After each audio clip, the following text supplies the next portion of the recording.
This video covers the scramble up Torside Clough, an absorbing grade 1 scramble with lots of variety, including rocks and pools and waterfalls. Torside Clough lies south of Torside Reservoir in Longdendale, on the way up to Bleaklow.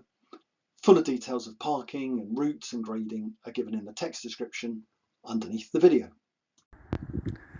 It's a beautiful, if somewhat midge-infested late summer morning here in Longdendale, and I'm just going to point out the three main ways to get to the start point for Torside Clough. So a couple of them begin parking just around here at Torside car park, which is roughly under that pylon.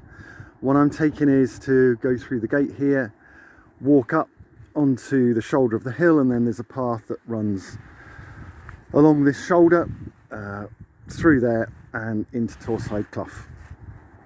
The alternative is to walk along the Trans-Pennine Trail all the way up to roughly that point there on the road, then come up to past and above Reap's farmhouse and walk in that way. And the third way is to be a bit of a dick and park where the Reap's farmhouse owners ask you not to, on the main road there, and just walk in from that point. I've walked up Torside Clough from the Trans-Pennine Trail. Well, specifically I mean walked up Torside Brook, so all the way up here. There was nothing in it to set either the brain or the heart a racing, so much more sensible to either come in this route, which is the one up above Reap's farmhouse, or the route I'm following at present on the shoulder of the hillside. This is as good a start point as any.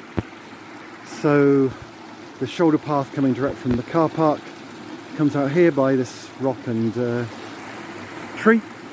Taken about 25 minutes or so to get here, and just up here is the path that goes past Reap's, which would take you at least double that to walk up along the Trans-Pennine Trail here. So why would you do that?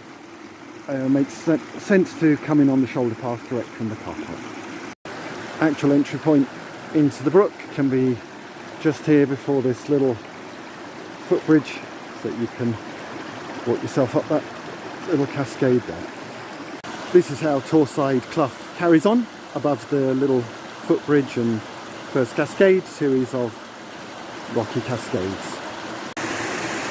This is typical of what's in Torside Clough.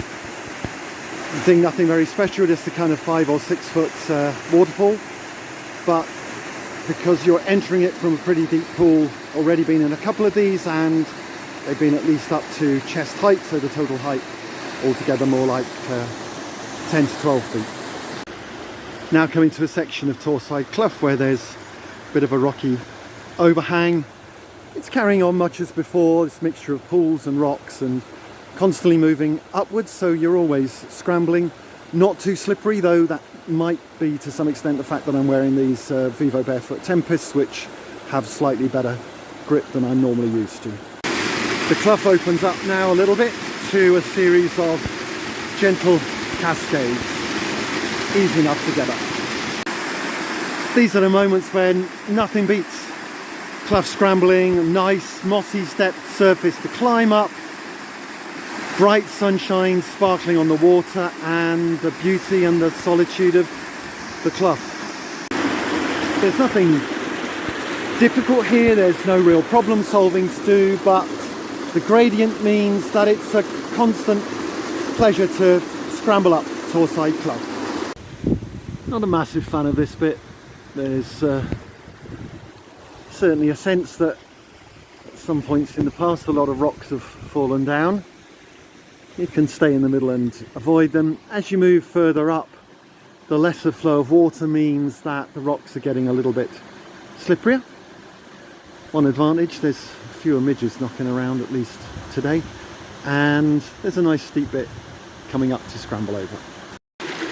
Now reaching a point where Torside Clough is opening out to some extent, if only briefly.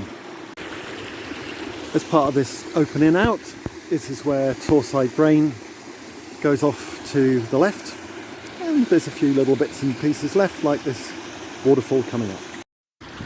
Even though it's opened out up here, there are some pretty deep pools that you have to negotiate, including this one just coming up here, which is something like a sheep dip, and certainly glad of having a buoyancy aid on to swim through it. Fabulous final set of deep pools and tricky cascades, but this fence line seems about the best place to come out.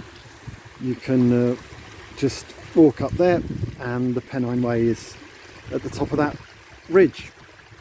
I will carry on a little further to see if there's anything else worth noting, but I'm fairly sure there isn't.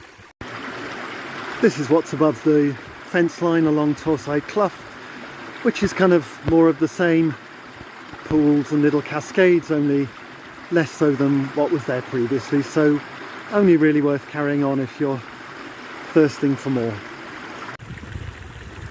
I've trekked up as far as the turning off left here of Wild Boar Grain, of the main brook, the main clough, but there was nothing sufficient to recommend anything other than getting out of Torside Clough at the fence line and going up to the Pennine Way and going back again. Just for completeness, I've walked up the Pennine Way a few hundred yards along Wild Boar Grain to see if it was worth going up, but there's nothing here that's worth a detour, and nothing here that's worth an extension at the end of Scramble up Torside Clough. I do understand that the weather helps a lot here. The fact that the sun has been sparkling on the water, the fact that the sun has been dappling on the stones underneath the water. But I'm trying to set that aside, and it is a little counterbalanced by all the flies and midges. I've really enjoyed Torside Clough. Its constant steepness means that you're scrambling quite a lot of the time, not just walking along the brook. And there are deep pools, there are rocky scrambles, there are mossy cascades, there are waterfalls. So there's a whole variety of things to keep you entertained as you go up. It's relatively compact, it's relatively quick and easy to get to. And overall, I'd really recommend it as a grade 1 scramble.